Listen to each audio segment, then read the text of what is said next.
169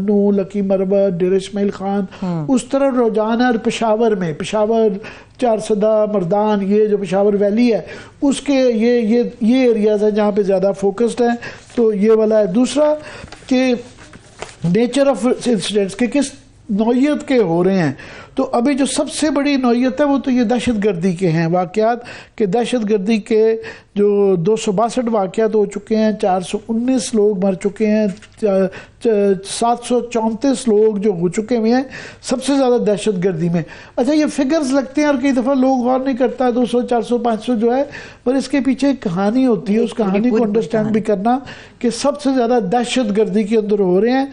cross border جو clashes اور attacks جو ہوتے ہیں ہمارے افغانستان کے ساتھ، اب وہ جو بڑھ گئے ہیں وہ بھی بڑھ گئے ہیں. اس کے بعد سب سے بڑا سائز ان کا ہے. اور جو پھر سیکورٹی فورسز جو آپریشنل اٹیکس کرتے ہیں اس کے اندر وہ ایک علیحدہ ہے.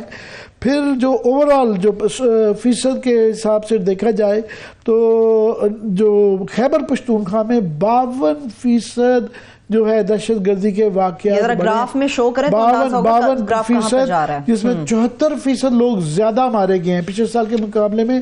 74% آلموسٹ ڈبل ہو گیا ہے. ڈبل لوگ کے پی میں مارے گئے ہیں.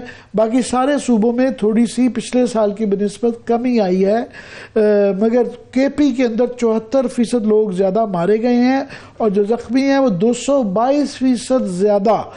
اوورال اگر دیکھا جائے تو جو حملے ہوئے ہیں وہ 27% بڑے ہیں، اور 25% لوگ زیادہ مارے گئے ہیں، شہید ہوئے ہیں، اور 32% جو ہیں وہ زیادہ ہے. میں نے کہا یہ کوئی الفاظ کے پیچھے لوگ غور نہیں کرتے، مگر اس کی جو کہانی یہ ہوتی ہے کہ سب سے زیادہ جو نشانے پہ ہے وہ خیبر پختونخوا ہے. پورے پاکستان کے ملا کے اتنے نہیں فگرز بنتے ہیں جتنے کہ خیبر پختونخوا ہے. اور یہ وہ علاقہ ہے جو بہت زیادہ جس کے اندر جو محرومیاں ہیں. ایکس فاٹا جو ہے وہاں سب سے زیادہ یہ واقعات ہو رہے ہیں. اور ہم نے یہ جو وعدے کیے تھے کہ فاٹا کو جب اس کے انتظام کیا تھا انضمام کے بعد کہ کیا ہم نے وہاں پہ اقدامات کرنے ہیں، پولیس کو کیا دینے ہیں، کیا کیا ان کو پیسے دینے ہیں، ڈیولپمنٹ کیا ہونی ہے، کیسے اس گیپ کو فل کرنا ہے، وہ نہیں کیا گیا. تو جب یہ واقعات ہوتے ہیں تو پھر ہم دوبارہ ان چیزوں پہ جاتے ہیں. میں کوئکلی کہہ دوں کہ یہ ٹارگٹ جو ٹیررزم کے جو ہیں سیکورٹی فورسز کے اوپر سب سے زیادہ حملے ہوئے ہیں، جس کے اندر جو ہے پولیس، فوج، ایف سی سب ہیں. 180 حملے 262 میں ٹوٹل میں سے 180 حملے صرف پولیس ٹارگٹ پہ ان کے پولیس والے سب سے زیادہ سیکیورٹی اہلکار 268 جو ہیں وہ شہید ہوئے ہیں اور 390 زخمی ہوئے ہیں. یہ عامر رانا صاحب کی آپ رپورٹ کی بات کر رہے ہیں، بڑی معتبر رپورٹ ہے، اور وہ خود بھی بذات خود اور دہشت گردی کے امور کے اوپر بڑی وہ گریپ رکھتے ہیں.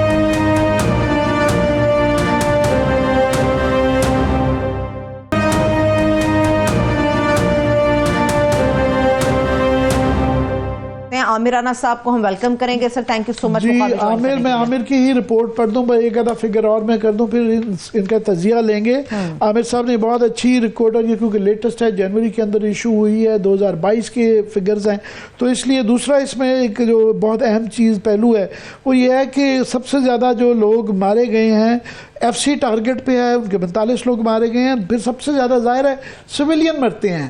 تو سویلین 2022 میں 184 لوگ مارے گئے ہیں، 613 زخمی ہوئے ہیں.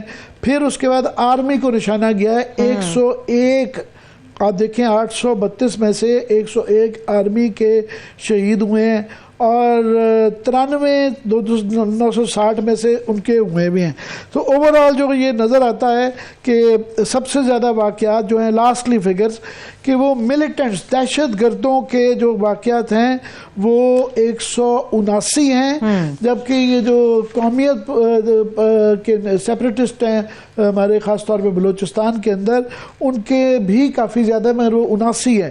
جو سب سے زیادہ لوگ 2022 میں ٹی ٹی پی کے خاص طور پہ آنے کے بعد. تو عامر بہت بہت ایک آپ کی جو ہے ویلکم کر رہے ہیں. آج ماحول اس طرح کا ہے کہ ویلکم کیا کرنا آپ کو، مگر میں یہ آپ کی ساری رپورٹ پڑھ رہا تھا، بڑی ایک مفصل رپورٹ ہے. آپ یہ ذرا ہمیں اپنا تجزیہ دیں کہ ان سارے فگرز کو میں نے پڑھ دیا ہے، اوورال آپ اس واقعے کے تناظر میں پاکستان کی اوورال سچویشن کو کیا دیکھتے ہیں؟ دیکھیے دہشت گردی بڑھ تو رہی ہے، اور ایک ہمارے ہاں عمومی تاثر یہ ہے کہ شاید جو ہے رد الفساد کے بعد دہشت گردی بالکل ختم ہو گئی، تو مسلسل چلتی رہی ہے، اس کے لو انٹینسٹی بھی رہی ہے، کچھ بڑے اٹیک بھی ہوتے رہے ہیں، لیکن کہیں پہ تھمی نہیں ہے، اور یہی وجہ تھی کہ 2019 کے اندر یہ بات شروع ہو گئی تھی کہ اب چونکہ یہ کمزور ہو گئے ہیں دہشت گرد، تو ان کے ساتھ بات چیت کر لیں اور مذاکرات کے ذریعے ان کو مین سٹریم کر لیں۔ اس وقت بھی یہ غلطی تھی، اور یہ 2004 سے مسلسل اسی طرح کی بات چیت ہوتی ہے جب بھی تھوڑی سی کمی آتی ہے دہشت گردی کے حملوں میں۔ تو یہ ایک وجہ تھی، اور یہ جب افغان طالبان آئے تو پھر ظاہر ہے ایک امید اور بڑھ گئی تھی کہ اس وقت ماحول جو ہے سازگار ہے بات چیت کرنے کے لیے، اور یہ ابھی بہت واضح ہو گیا ہے کہ یہ جو ٹی ٹی پی کے ساتھ مذاکرات کے لیے شاید پہلی درخواست پاکستان کی طرف سے ہی گئی تھی، اور افغان طالبان نے اس کو بالکل خوش دلی سے قبول کیا تھا، شاید وہ اسی کا انتظار کر رہے تھے۔ یہ تو ایک علیحدہ سے بات ہے، لیکن آپ جب اعداد و شمار بتا رہے تھے، سویلین کیجولیٹیز کی ایک بڑی وجہ جو زیادہ ہونے کی ہے کہ سب سے کم حملے جو ہیں سویلینز کے اوپر ہوتے ہیں، اور یہ حیرت انگیز آپ کو شاید لگے، لیکن ان کی کیجولیٹیز ان کی زیادہ اس لیے ہوتی ہیں کہ جب بھی سویلینز کے اوپر حملہ ہوتا ہے تو وہ بڑا حملہ ہوتا ہے۔ جیسے ابھی آپ نے کہا، یہ زیادہ سویلینز صرف 2 حملوں کے اندر پچھلے سال جو ہیں شہید ہوئے ہیں۔ ایک تو پشاور میں جو اسلامک اسٹیٹ کا حملہ تھا امام بارگاہ کے اوپر، اس میں، اور اس کے بعد ایک بنو اور ڈی آئی خان کے اندر کچھ حملے تھے، اور سیکیورٹی فورسز کے اوپر حملے زیادہ ہوتے ہیں، ان کا نمبر جو ہے بہت زیادہ ہے، اور پولیس کو خاص طور کے اوپر ٹارگٹ کرتے ہیں۔ یہ ایک بہت اہم پہلو ہے، اور کیونکہ یہ کوئی آج کی بات نہیں ہے، 2008 سے مسلسل پولیس جو ہے ٹارگٹ کے اوپر ہے، لیکن پولیس کو خاص طور کے اوپر کے پی کے اندر اور کسی حد تک کہیں تو بلوچستان کے اندر اس کو کوئی اہمیت نہیں دی گئی۔ ہماری کسی بھی جب بھی پالیسی ساز بیٹھتے ہیں انسداد دہشت گردی عامر، میں نے ابھی ذکر کیا کہ آپ نے جو تجاویز بڑی اچھی اس کے اندر دی ہوئی ہیں، یہی ہے کہ پہلے ان کو جو سویلین ادارے ہیں ان کو امپاور نہیں کیا جاتا، نیفٹا کو نہیں کیا، نیکٹا کو نہیں کیا گیا، نیشنل ایکشن پلان پہ کام نہیں کیا گیا۔ آپ نے اپنی رپورٹ کے اندر جو ہے یہ نشاندہی کی ہوئی ہے، پہلی بات کہ ایک تو ہمارے ہاں بہت بڑا یہ طبقہ ہے جو کہ یہ بضد ہے کہ ٹائم اینڈ اگین وہ ان دہشت گردوں کے ساتھ نیگوشیشن کر دیتا ہے، گورنمنٹیں ڈینائی کرتی ہیں، اور پھر مگر یہ سلسلہ جاری رہتا ہے، اس سے ان کو ٹائم ملتا ہے اور وہ دوبارہ امپاورڈ ہو کے آتے ہیں، پہلی بات۔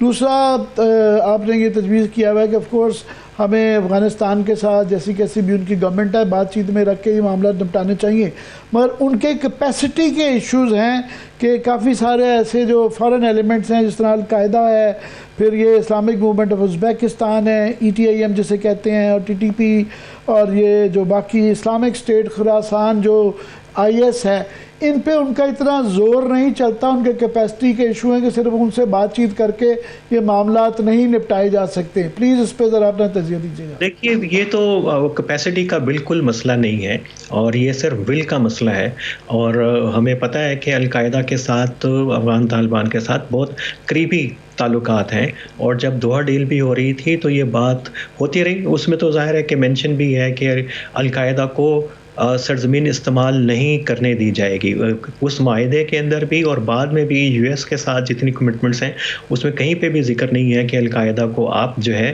افغانستان سے نکال دیں گے، کیونکہ ان نکالنے کا مطلب جو ہے وہ پھر عجیب و غریب ہے کہ وہ جائیں گے کہاں۔ گوئندہ نامو جو ہے اس وقت وہ بند ہو چکا ہوا ہے پریکٹیکلی، تو وہاں پہ تو نہیں بھیج سکتے، اور آئی ایس کے خلاف انہوں نے کارروائی کی ہے، اور جب چائنا نے شکایت کی تھی ٹی آئی پی اور ای ٹی آئی ایم کے حوالے سے، تو یہ تو اب آن دی ریکارڈ ہے کہ جو پہلا جواب ان کی طرف سے افغان طالبان کی طرف سے آیا تھا کہ ہم ان کو آپ کی سرحد سے دور کے علاقوں میں بھیج دیتے ہیں تاکہ وہ آپ کے اوپر حملے نہ کریں، اور سب سے امپورٹنٹ بات ہے، یہی ہمارا اسٹریٹجک ایرر ہے کہ ہم ان کا ایک نظریاتی پہلو جو ہے طالبان کی موومنٹ کا، اس کو بھول جاتے ہیں اپنے تمام اسٹریٹجک کیلکولس کے اندر۔ تو وہ ٹی ٹی پی کے ساتھ ابھی تو اتنے زیادہ ڈاکومنٹس ہیں، اور یہ ممکن ہی نہیں ہے کہ ریاستی اداروں کی نظروں سے نہ گزرے ہوں، اور خاص طور کے اوپر یہ جب مذاکرات ہوتے رہے ہیں اور ہمارے ادارے آپ یہ کہہ رہے ہیں کہ وہ ان کی کیپیسٹی سے زیادہ افغانستان کی ول کا مسئلہ ہے کہ وہ ان کے اوپر جتنا اثر انداز ہو بھی سکتے ہوں تو وہ نہیں ہوتے. مگر اس میں اس وقت تو ظاہر ہے پشاور میں واقعہ ہوا ہے اور کیونکہ اعتراف جرم ٹی ٹی پی نے کیا ہے تو ہمارا دھیان سارا ان کے اوپر ہے. اور آپ نے اوورآل جو پکچر دی ہے پورے 2022 کی, اس کے اندر یہ ہے کہ آئی ایس کی ایکٹیویٹی بھی بڑھ گئی ہے. اس کے بعد پھر نئے گروپس پلیئرز بھی آ گئے ہیں کہ B N A Balochistan national army آ گئی ہے. پھر سندھو دیش کے اندر بھی وہ بھی ایک ایکٹیویٹی ہے جس پہ سے کئی دفعہ شک ہوتا ہے کیونکہ یہ ایلیمنٹ زیادہ فورن فنڈڈ. ویسے تو ہمارے یہاں کئی دفعہ بہانہ لیا جاتا ہے کہ اپنا سسٹم ٹھیک نہیں کرتے, ہر چیز ڈال دیتے ہیں کہ جی یہ بیرونی سازش ہے. اس پہ آپ ذرا پلیز تجزیہ دیجیے گا.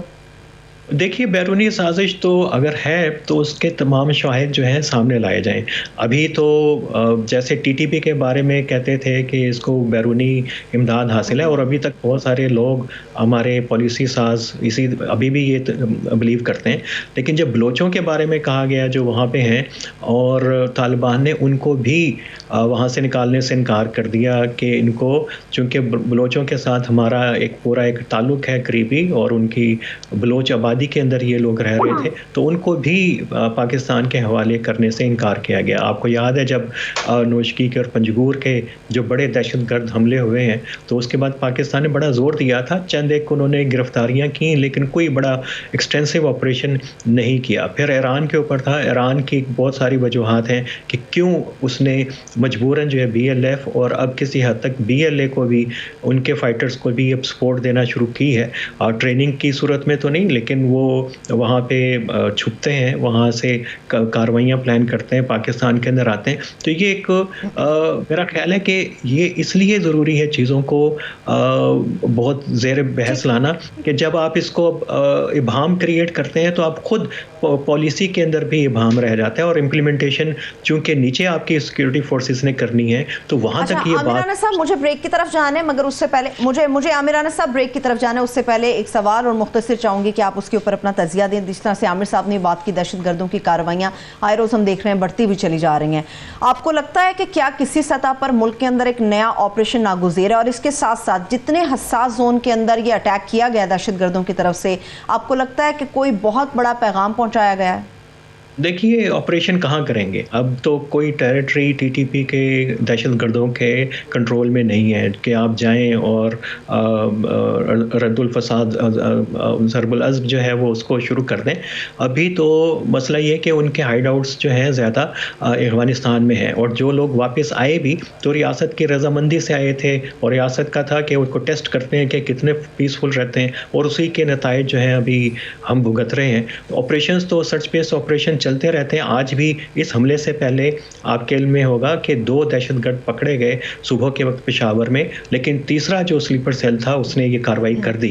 وہ تو چل رہے ہیں اور چلتے رہیں گے. ایکسٹینسو آپریشن کہیں نہیں ہو سکتا سوائے افغانستان کے جہاں پہ یہ ہو نہیں سکتا. تو اس لیے طریقہ یہی ہے کہ افغان طالبان کے ساتھ کھل کے ٹریک 1 کے اوپر جو ہے بات کی جائے, اور یہی میرا خیال ہے کہ سب سے بہتر طریقہ ہے جو ان کی قبائلی روایت ہے. اگر آپ ان سے چھپ کے بات کریں گے تو وہ کبھی بھی جو ہے بات بالکل معاملات کو آگے بڑھانے کے مختصر بالکل عامر صاحب یہ سروت بریک کی طرف جانا چاہ رہی ہے مگر میں بھی چاہ رہا ہوں کہ اس کو ریپ اپ ذرا کر لیں کہ جس طرح آپ نے کہا کہ کوئی ایک ایکٹیو تھیٹر نہیں ہے پاکستان میں جہاں پہ آپریشن کیا جائے, پورا پاکستان ایک تھیٹر ہے.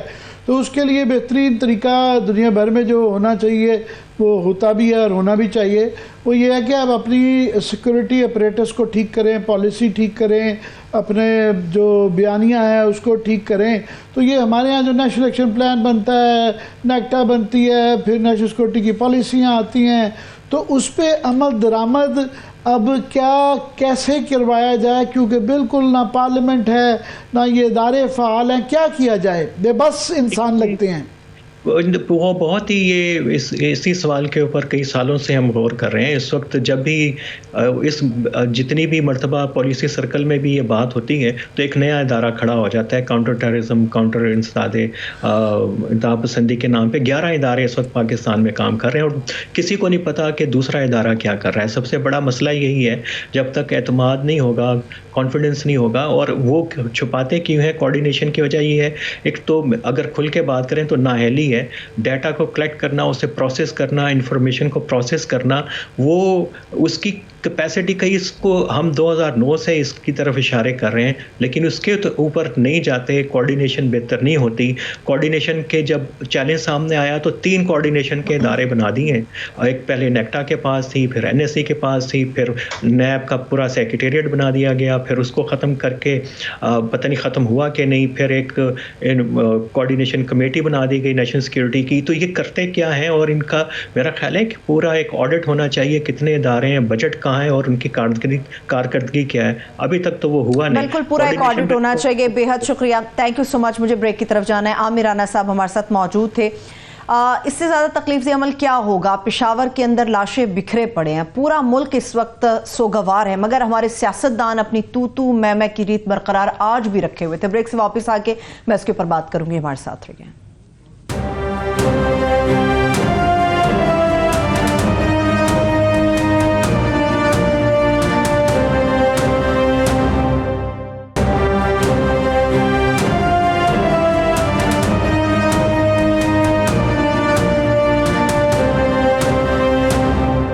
ایک بار پھر سے پروگرام میں ہم آپ کو خوش آمدید کہیں گے. عامر صاحب, ہونا تو یہ چاہیے, ہم ہمیشہ سے بات کرتے ہیں کہ استحکام ہونا چاہیے, معاشی بھی ہونا چاہیے, سیاسی بھی ہونا چاہیے, اس کے لیے ضروری ہے کہ الیکشنز کی طرف جانا چاہیے. مگر ہم وفاقی وزیر قانون کو سنتے ہیں, وہ تو کچھ اور ہی رام لیلا سنا رہے ہیں. جی, وہ ابھی یہ ہمیشہ تو نہیں ہوتا کہ وہ الیکشن, مگر ابھی ایک صورتحال آ گئی ہے کہ 2 اسمبلیاں تحلیل ہو چکی ہوئی ہیں, تو وہاں پہ الیکشن ہونے ہیں, اور یہاں پہ ایک بڑی عجیب سی کیفیت کریٹ کر دی گئی ہے کہ تاثر یہ روز اس طرح کی اسٹیٹمنٹ آتی ہیں کہ وہ نہیں کرنا چاہتے. تو آج فار ایگزامپل ایک بڑا مضحکہ خیز میں کہوں گا کہ جو بیان آیا ہے وہ یہ اعظم تارڑ صاحب کا آیا ہے, یہ لا منسٹر ہیں. یہ فرما رہے تھے کہ انہوں نے کلیئرلی انڈیکیٹ کر دیا کہ گورنمنٹ کی کیا مرضی ہے کہ اس کو لیٹ کیا جائے, یہ 90 دن کے اندر, جو کہ آئینی ریکوائرمنٹ ہے الیکشن کروانے میں, یہ انٹرسٹڈ نہیں ہے. پہلے یہ CCI کا وہ بہانہ کر رہے تھے, آج انہوں نے بڑا مزدار یہ سٹیٹمنٹ دیا. انہوں نے کہا جی وہ 2008 میں بھی بے نظیر کی شہادت ہوئی اور فلڈز ہوئے, تو یہ آگے پیچھے گئے تھے. فرق ہے, بہت زیادہ فرق ہے. ایک تو یہ تو آف کورس یہ بھی سانحہ ہے, وہ بھی سانحہ تھا, پر اس کے اندر یہ تھا کہ وہ ساری پارٹیز نے ایگری کیا تھا کہ جناب یہ واقعی اب اس طرح کا بے نظیر کی شہادت ہو گئی ہے, تو اس کو لیٹ, اور اس کے بعد یہ مزید لیٹ کرنا چاہ رہے تھے. تو جو مین ایگریوڈ پارٹی تھی پیپلز پارٹی, آصف زرداری صاحب نے یہ کہا نہیں, وہ بھی چاہتی تھی الیکشن, اب الیکشن کروائیں, اس سے زیادہ ڈیلے نہیں. تو ساری پارٹیز کے اندر کنسنسس تھا. یہاں صورتحال یہ ہے کہ جو سب سے بڑی پاکستان کی پولیٹیکل پارٹی ہے جو کہ اسمبلی سے باہر ہے, اس طرح کے پشاور جیسے ایشو چل رہے ہیں, مگر اس کے اندر قومی اسمبلی میں ڈسکشن نہیں ہو سکتی, تو وہ چاہتے ہیں کہ ٹائم کے اوپر الیکشن ہو. وہ عدالت کے اندر گئے ہوئے ہیں.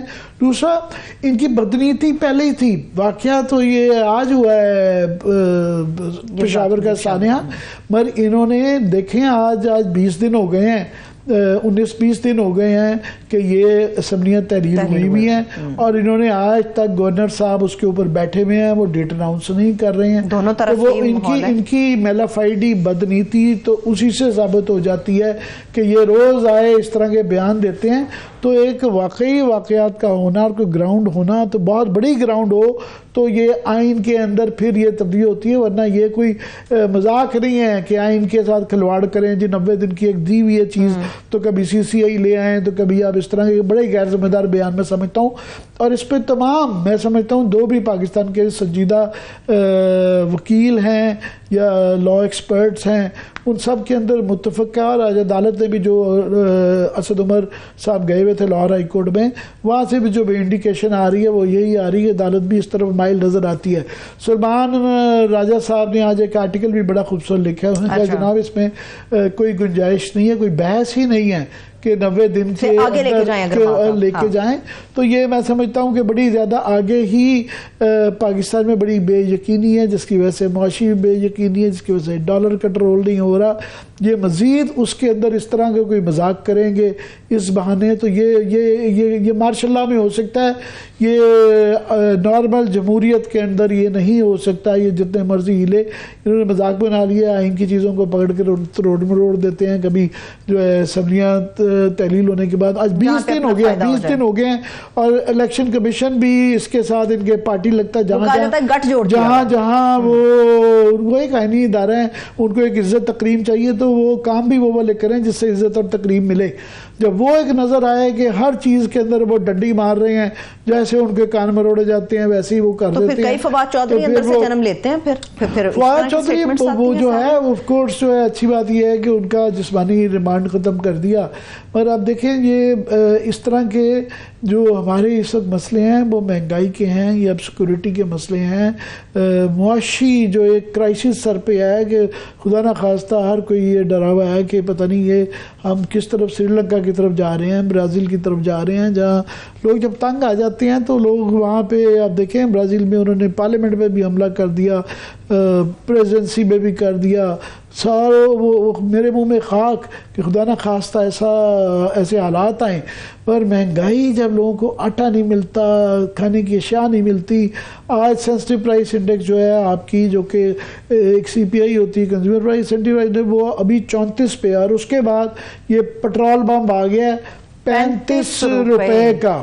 اور وہ مریم بی بی کے میں نے پہلے عرض کی تھی کہ وہ جو ڈھول بتاشے اور لڈیاں اور بھنگڑے انتظام کر رہے ہیں, یہ ماحول نہیں ہے, یہ ماحول نہیں ہے بالکل بھی کہ یہ کیا جائے. اور ان کے آتے سار یہ پتہ نہیں جان بوجھ کے ساگ ڈار صاحب نے پتہ نہیں چلتا کون کس کے خلاف سازش کر رہا ہے, شہباز شریف کر رہے ہیں, ساگ ڈار کر رہے ہیں, نواز شریف صاحب کر رہے ہیں, مگر 35 روپے پٹرول کے جب بڑھیں گے تو یہ جو سینسٹیو پرائس انڈیکس میں بتا رہا ہوں 34% پہ چلی گئی ہے, یہ 50% پہ پاکستان کی تاریخ میں پہلے بھی اتنا کبھی بھی جو ہے پٹرول مہنگا نہیں ہوا تھا.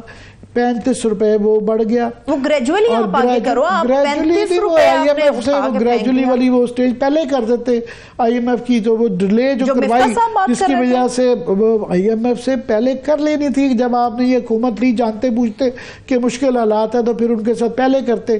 اب جو ہے پہلے دھمکیاں دیتے رہے ساگ ڈارس, بہت غیر ذمہ دارانہ بیان کہ وضو کر کے اس طرح کوئی بچے اسکول کے اندر کرتے ہیں کہ نہیں چاہیے ہمیں آئی ایم ایف. اب یہ گھٹنے ٹیک ٹیک کے ترلے منتے کر کے جو ہے نا ان کی تمام شرائط مزید سخت شرائط پوری کر رہی ہیں. اور اس کے اندر ایک جو آئرونک بات ہے وہ یہ ہے کہ مریم بی بی نے 7 روپے کا جب بڑھا تھا, یہ اسحاق ڈار صاحب نے مفتہ نے جب 7 روپے بڑھائے تھے تو انہوں نے خود ہی اٹیک کر دیا. مریم بی بی نے بھی, انہوں نے بھی مفتاح اسماعیل پہ جو کہ اپنا لایا ہوا فائنانس منسٹر تھا کہ ظلم ہو گیا, یہ ہو گیا. اور یہ جو مریم بی بی کی ٹویٹ تھی کہ جناب انہوں نے اس فیصلے کی نواز شریف صاحب نے سخت مخالفت کی ہے, یہاں تک کہہ دیا کہ میں مزید ایک پیسے کا بوجھ عوام پر نہیں ڈال سکتا, اور حکومت کی کوئی مجبوری ہے تو میں اس فیملی میں شامل. اور وہ میٹنگ چھوڑ گئے. اب یہ 35 روپے کے بعد میں پتہ کرنا چاہ رہا ہوں, یہ میلے ٹھیلے ہو رہے ہیں, لڈیاں ڈال رہی ہیں, بنگڑے ڈال رہے ہیں, تو نواز شریف جو میٹنگ چھوڑ گئے تھے تو اب کیا گھر چھوڑیں گے؟ ملک تو پہلے چھوڑ چکے ہیں. رانا صاحب نے کر دیا نا ٹویٹ, رانا ثناءاللہ, وہ کہہ رہے شدید پریشان ہے میاں نواز شریف صاحب اس اضافے کے ساتھ. وہ مزید پریشان بھی ہیں, اور وہ مزید پریشانی کے اندر اسحاق ڈار صاحب کو بھیج کے یہ ساری غلطیاں چیزیں کروائی جا رہے ہیں. 200 روپے پہ ڈالر لانا تھا اور وہ 270 کو کراس کر گیا. 272 جو ہے وہ مارکیٹ کے اندر ریٹ آ گیا ہے. اس پہ جو ان کا ایک جو رویہ ہے غیر سنجیدہ اور ایک بدتمیزانہ میں کہوں گا کہ اسحاق ڈار صاحب نے ایک بیان دیا, اگر یہ ٹویٹ خواجہ آصف صاحب نے اس کی ٹویٹ کی ہے, باقاعدہ فلیش کی ہے.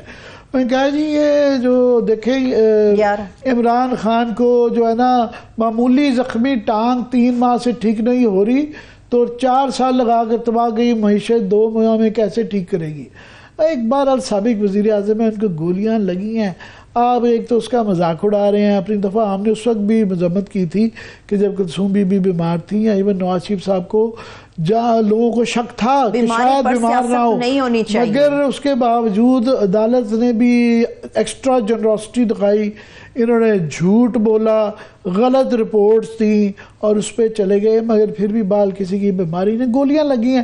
اور اس کے بعد اس کا موازنہ معیشت کے ساتھ کرنا اور مذاق اڑانا, ایسے حالات میں اتنے سنجیدہ حالات میں یہ مذاق اڑانا، یہ تو ایک بہت... عامر صاحب ایک تاثر یہ دیا جا رہا ہے کہ مریم صاحبہ واپس آئی ہیں، شہباز شریف فیملی یا ان کا گروپ یا ان کا خاندان جو شہباز فیملی ہے اس کو ناکام دکھایا جائے گا اور مریم بی بی کے لیے ٹائم بائی کیا جا رہا ہے آئندہ الیکشن کے لیے تاکہ وہ کچھ اپنی کمپین کر سکے اور کسی ایک مقصد کے تحت لوگوں کے درمیان جا سکیں. شہباز شریف کو کیا جا رہا ہے؟ بانگ دول یہ کہتا ہوں کہ نون لیگ اس وقت ٹوٹ چکی ہے، ٹوٹنے والی نہیں، ٹوٹ چکی ہے.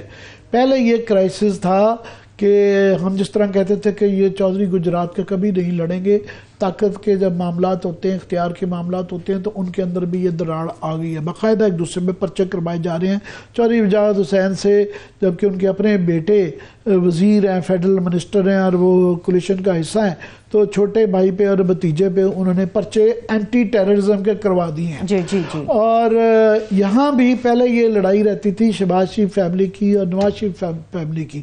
تو ابھی وہ ظاہر ہے شہباز شریف صاحب کو ابھی تو یہ شک پڑتا ہے کہ ان کے آپس کے لوگ کہتے ہیں جان کے ساگ ڈار کو بیچ کے اس کو ان کو فیل کیا گیا ہے کہ ان کو ہمیشہ سے یہ جو ایک ڈر رہتا ہے کہ اب کیونکہ مریم بی بی کو لانا ہے تو یہ ان کا ایک متھ توڑ ہی دی جائے، اس کے اندر ملک کا اکانومی کا ستیہ ناش ہو گیا. مگر یہ اب لڑائی جو ہے یہ صرف خاندان کی نہیں رہ گئی، شریف برادران یا شریف خاندان کی نہیں رہ گئی، یہ اب بڑھ گئی ہے. آپ دیکھیں ڈار ورسز مفتاح اسماعیل یہ بحث چلتی ہے. اب وہ جو ایک ری امیجننگ پاکستان کیا ہے اس میں شاہد خاقان عباسی کی طرف سے بیان آ رہے ہیں، وہ روز اس طرح کا بیان دیتے ہیں، ہلکی سی وہ کاسمیٹک کر دیتے ہیں کہ نہیں نواز شریف میرے لیڈر ہیں. مگر وہ یہ آج ان کا بیان آیا ہے کہ جو مریم کو چیف آرگنائزر لگایا ہوا ہے، ظاہر ہے وہ سابق وزیر اعظم ہے، ان کا ایک رتبہ ہے آپ پارٹی کے اندر جو سینئر لیڈرشپ ہے. یہاں پہ بات سنیں وہ جو چوہدری نثار کیوں گیا تھا، اس نے کہا کہ میں 30-40 سال سے وہ میاں نواز شریف صاحب کے ہم اثر ہیں. یہ 1985 کی اسمبلی میں سارے لوگ اکٹھے آئے تھے اور وہ کہتے ہیں جی نا میں اس بڑھاپے میں مریم بی بی جو آج سے 40-45 سال تک ان کو کچن تک محدود رکھا گیا، ایک دم سے وہ سیاست میں لائی گئی اور میں ان کا بیگ نہیں اٹھا سکتا. ایک سینئر جو لیڈرز تھے، نواز شریف صاحب کی یہ بڑی خوبی ہوتی تھی کہ یہ راجہ ظفر اللہ کو، گور ایوب کو، نثار صاحب کو، پرویز الہی، شجاعت، ان سب کو عزت دیتے تھے، برابری میں رکھتے تھے. جنرل مجید بھی ہوتے تھے. اس طرح کے پورا جو ایک ان کے ہم اثر تھے، مور ایکول دین ادرز جنہیں کہا جاتا ہے. ایک شارٹ بریک لے کے اب نہیں، اب وہ کہتے ہیں کہ صرف مریم بی بی ہوگی اور جو چمچے بڑے ہیں وہاں پہ کافی لوگ ہیں جو ان کا بیگ اٹھانے کے لیے تیار ہیں، جن میں تھوڑی سی عزت نفس ہے، تھوڑے سے باعزت ہیں. وہ کہہ رہے ہیں کہ جناب نہیں ہمارے سے آپ چمچا گیری نہ کروائیں، ہم اس کو ایکسپٹ کرنے کے لیے تیار ہیں. مگر وہ نہیں ہے. مگر ابھی یہاں پہ خواجگان ہیں، خواجہ آصف ہیں، سعد رفیق ہیں، وہ بیگ اٹھانے کے لیے تیار ہیں. مگر شاید عباسی صاحب اس چیز کے لیے تیار نہ ہو کیونکہ انہوں نے صاف کہہ دیا میرے لیڈر اور قائد جو ہیں میاں نواز شریف اور شہباز شریف صاحب ہو سکتے ہیں مگر مریم صاحبہ نہیں. ایک بریک کی طرف جاتے واپس آ کے کنٹینیو کریں گے.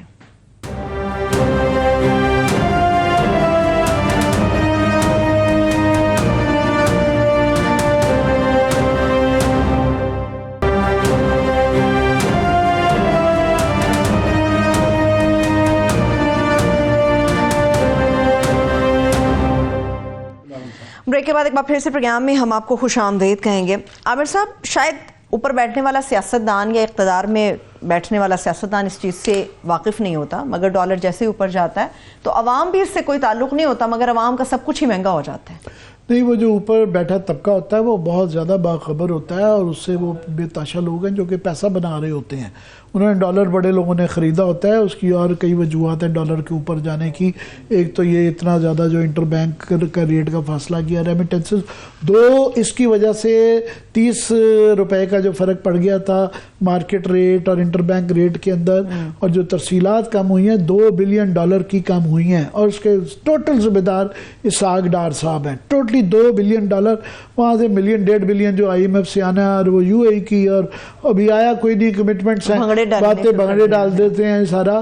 تو یہ ترسیلات کے جو $2 billion, $1.7 billion to be exact جو ہے، یہ جو کمی ہوئی ہے پچھلے 6 ماہ میں پچھلے سال کے مقابلے میں، اس کی ٹوٹل ذمہ داری جو ہے وہ اسحاق ڈار صاحب پہ. یہ $2 بلین کا تو ایک ہمیں انہوں نے پہنچایا ہے. دوسرا آف کورس یہ اس پاکستان کی تاریخ میں جب ڈالر ہیں, اور یہ اپنے آپ کو $6 بلین مین سمجھتے تھے. یہ انہوں نے پہلے انہوں نے نقصان پہنچایا پاکستان کی اکانومی کو کہ بہت زیادہ انڈر ویلیوڈ رکھا, کہ انہوں نے $100 ان کا ایک پتہ نہیں کیا, ان کو کسی اکاؤنٹنٹ, بیلنس شیٹ ہے نا, اکاؤنٹنٹ ہے, ان کو لارجر پکچر کا جو اکانومسٹ کی جو سوچ ہوتی ہے جس نے پورے پولیٹیکل اکانومی کو دیکھنا ہوتا ہے اس کے مطابق چلتا ہے نہیں. یہ بینکر اکاؤنٹنٹس نے ہمارے ملک کی اکانومی کا ستیہ ناش کر دیا, اور یہ ٹیکنوکریٹ ابھی بھی کرتے رہتے ہیں. خدا کے لیے اس چیز کو بند کریں. یہ $100 پہ انہوں نے رکھا, اور اس کی وجہ سے ہماری ایکسپورٹس نہیں بڑھنے دی. اب فائنلی جو ہے اسے تھوڑا سا 100 سے اوپر آنا چاہیے تھا, پر اب یہ دوسری انتہا پہ چلے گئے, یہ اب 270 پہ چلے گئے ہیں. درمیان میں کوئی رکتا ہے تو بیلنس ہوتا ہے مارکیٹ کے مطابق, وہ ٹھیک ہے. جب انٹرونشن کرتے ہیں غلط کرتے ہیں, جب نہیں کرنی ہوتی تو وہ اس وقت کر دیتے ہیں. سو ان کو سمجھ ہی نہیں آ رہی کہ کرنا کیا ہے, بس وہ کہتے ہیں نا شوٹنگ فرام دا ہپ, وہ یوں کر کے آپ کے کر دیتے ہیں. اور ابھی بھی جو ہے ایمرجنسی کے لیے, آج میں ایک بڑے اکانومسٹ سے بات 2-3 سے بلکہ کی, ایک جو بڑے پاکستان میں مانے جانے ہیں, میں نے کہا جناب کیا اس کا وہ ہے, انہوں نے کہا جی شارٹ ٹرم میں تو بھی کافی کچھ ہو سکتا ہے. کہ فار ایگزامپل سب سے بڑا خرچہ ہمارا جو ہے وہ ابھی بھی انرجی, آئل, پیٹرولیم پروڈکٹس کا. یہ جو $35 بڑھائے ہیں اس کا تمام چیزوں پہ اثرات پڑے گا. تمام چیزوں سے مراد یہ ہے کہ سب سے چیزیں انٹرنلی تو لوگوں کو مہنگائی ہوگی, مگر جو آپ کی ایکسپورٹس جو ہیں آلریڈی چیزیں نہ منگوانے کی وجہ سے آپ کی ایکسپورٹس جو ہیں وہ کم ہو رہی ہیں. جب پیسہ نہیں آئے گا تفصیلات سے, 3 چیزوں سے پیسہ آتا ہے نا. ایک آپ کی فارن انویسٹمنٹ جو کہ زیرو ہے, آپ کی ایکسپورٹس ہیں وہ 30 سے اب وہ نیچے 4-5 بلین وہ کم ہونے جا رہی ہیں. پھر جو ہے آپ کی ریمیٹنسز ہیں وہ بھی $2 بلین کم آئے, اس مہینے کے فگر آنے ہیں. پھر آپ نے امپورٹ سبسٹیوشن کرنی ہے کہ جو امپورٹ تو کم کریں, را مٹیریل کی آنے دیں جس سے انڈسٹری چلتی ہے. جو ایبسولوٹلی ضروری, لگژری کاریں آ رہی ہیں, 2,000 لگژری کار آ رہی ہے, ابھی بھی ایک موج لگی ہوئی ہے, لیڈ کے لیے کوئی چیز نہیں رکی ہوئی ہے, صرف ایک عام پاکستان متاثر ہو. مگر سب سے امپورٹنٹ کام جس پہ مجھے بہت زیادہ تکلیف ہے کہ جو ڈویبل ہوتی ہیں وہ معاملات, جو یہ مین میڈ کرائسس جب ہوتا ہے نا اس کی بڑی تکلیف ہوتی ہے. آپ کو یاد ہوگا 8 ماہ پہلے جب یہ گئی تھی عمران خان کی گورنمنٹ, یہ لارجلی ایک بہت بڑی وجہ ہوئی تھی کہ وہ رشیا گئے تھے. درست. اور میں اس کے بعد سے شاید اکیلا ہی ان چند آوازوں میں سے میری ایک آواز تھی, بہت چند آوازیں تھیں کہ جناب یہ آپ پوری دنیا, اس وقت انڈیا نے وہاں سے اپنی اکانومی ٹھیک کر لی. انہوں نے رشیا کو اس وقت سیاسی طور پہ ضرورت تھی, 1/3 کے اوپر جو ہے نا وہ پٹرول لیا, اور انہوں نے خود بھی استعمال سستا کیا 1/3 پہ, اور پوری دنیا کو ریفائن کر کے بیچا بھی. ہمارے ہاں وہ گنجائش تھی, مگر یہ امریکہ کے ڈر سے یا اپنے یہ کہ عمران خان نہ سچا ثابت ہو جائے, انہوں نے نہیں آنے دیا. ابھی جو ہے بلاول صاحب وہ دنیا کی تسخیر کے لیے چل رہے ہیں, ملک مر رہا ہے, اور یہ ان کے دورے پہ چل رہا ہے. انہوں نے فلموں میں دیکھا, کسی نے بتایا کہ آپ کے جو نانا تھے نا وہ ایز اے فارن منسٹر بڑے کامیاب تھے. بھائی نانا نے ڈیلیور کیا تھا, نانا نے تاشکند کے اوپر پوائنٹ آؤٹ کیا تھا, وہاں سے پارٹی کری کی تھی. آپ یہ جو گئے ہیں رشیا میں اب جا کے, اور وہ جو میں کہتا ہوں اس کو کہہ رہے تھے پاسبل نہیں ہے. پہلے کہا جی ریفائنریاں نہیں ہیں, اور ہماری ریفائنریز نے کہا جناب ہم یہ ہر قسم کا ہے, ہم ریفائن رشیا کا تیل کو کر سکتے ہیں, ایک مناسب کیپیسٹی ہے جو ہے. دوسرا انہوں نے بہانا کہا جی ہمارے پاس جو ہے نا وہ انٹرنیشنل ڈالرز کی وہ نہیں ہے. وہ وہاں پہ رشیا نے کہا آپ کرنسی سواپ کریں, مراد یہ تھی کہ آپ چائنیز یوان میں یا روبیل کے اندر کاروبار کریں, ڈالر ہمارے پاس بھی نہیں ہے. اس وقت ہمارے ایمبیسڈر صاحب نے کہا, جو موجود ہیں ابھی بھی, شجاعت علی خان شاید ان کا نام ہے, مگر یہ کیونکہ نہیں تھا, اب گئے ہیں, اب وہی ایگزیکٹلی بات کہہ رہے ہیں. مگر بس مس ہو گئی ہے, ایسے مس ہو گئی ہے کہ اس وقت وہ رشیا جو تھا اس کا مشکل وقت تھا, وہ 1/3 یا 50% پہ کاسٹ کے اوپر آئل دے رہا تھا. اب جو ہے 19-20 کا فرق پڑتا ہے, ٹرانسپورٹیشن کاسٹ زیادہ آ جاتی ہے.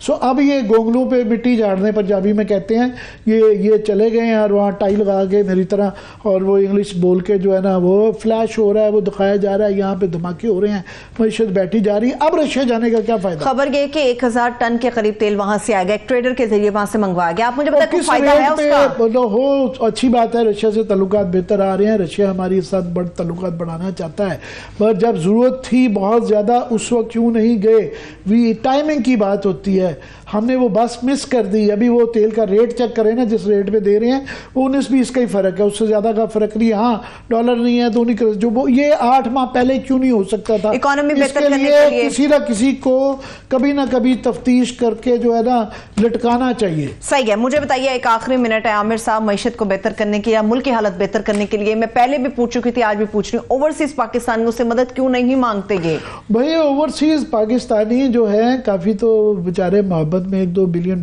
تو وہ آج یہ فگرز میں دیکھ رہا تھا کہیں, وہ صرف فلنتھراپی میں اور چیریٹی کے اندر وہ دیتے ہیں. مگر یہ آپ نے جب سسٹم $40 کا فرق ڈال دیں گے انٹر بینک اور اس میں, تو وہ کہاں سے, کیوں کوئی پاگل ہے کہ وہ بھیجے 230 پہ؟ کیا ان کے لیے گنجائش نہیں نکالی جا سکتی؟ ہنڈی حوالے کے لیے کیا رہتا ہے ابھی. ہاں صرف اونلی یہ ہے کہ مہنگائی تو بہت بڑھ جائے گی, مگر یہ جو ہنڈی حوالہ تھوڑا سا کنٹرول ہوگا. بس دعا ہی کر سکتے ہیں کہ اس سے ترسیلات لیگل مین سے جو آ رہے تھے, جو آپ دیکھیں ریکارڈ جب عمران خان آئے تھے تو $18 بلین کے تھے, 30 کو کراس کر رہے تھے, $30 بلین کو. آخری لائن یہ ہے کہ ابھی بھی یہ سیاسی فیصلے کرنے چھوڑیں کہ یہ کہ عمران خان کو کیا فائدہ ہو جائے گا, امریکہ کو کیا فائدہ ہو جائے گا. ملک کے لیے اس وقت کرائسس ہے, بحران ہے, بحران کے لیے ہمیں ایک ایمرجنسی, اس کو استعمال نہ کریں الیکشن کی تاخیر کے لیے, مگر ابھی بھی جو فیصلے بڑے کیے جا سکتے ہیں وہ کر لیں. ٹھیک ہے. انہی خوبصورت لائنز کے ساتھ ہی پروگرام اپنے اختتام کی طرف پہنچ رہا ہے. اپنا خیال رکھیے, اجازت دیجیے, خدا حافظ.